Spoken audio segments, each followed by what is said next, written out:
Fair enough. I can see where you're coming from, and it does raise eyebrows. That's not an easy thing that anybody can swallow. But I'm not going to again, validate virgin birth from the Bible, saying, hey guys, can't you appreciate the miracle and the mystery and the majesty in this divine act?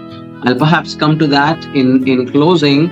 But before that, let's appeal to science, which is common ground for most of us that are skeptics and challenging the virgin birth. Now, if you remember a little bit of your high school biology, we know that in certain, lower order animals, and even in higher order animals, and even in mammals, the idea of asexual reproduction is not a foreign idea.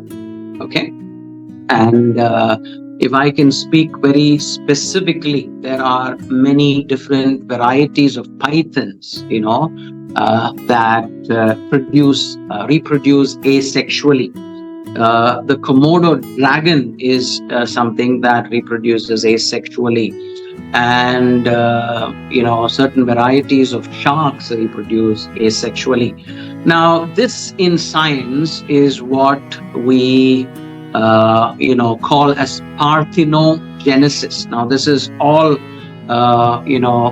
we are rife with examples of this in the plant kingdom. There are notable examples in the animal kingdom that I just mentioned. And so the whole idea of parthenogenesis, Parthenon being virgin and Genesis being birth, is not a foreign idea even to science. So, but then we have a mind block when we speak of virgin birth among humans. But then again, if you have a little bit of inclination into genetics, and I can get a little technical, I'm not going to explain all of these, but I'll just throw certain terms at you. So there is an idea called testicular feminization in genetics. People can Google that. That explains where Jesus could have got his Y chromosome from. There is this very famous experiment on a mouse that they did in a lab in Japan, called as the Kaguya mouse. And the Kaguya is a name of a mythological Japanese princess. And this mouse was genetically produced in the lab. She has no biological father, quote unquote. Okay, Kaguya was born after scientists tweaked one set of a mother's egg genes to resemble sperm genes, thereby overcoming the problem of what is called as genomic imprinting. So the first word is parthenogenesis. The second word is testicular feminization. The third word is genomic imprinting.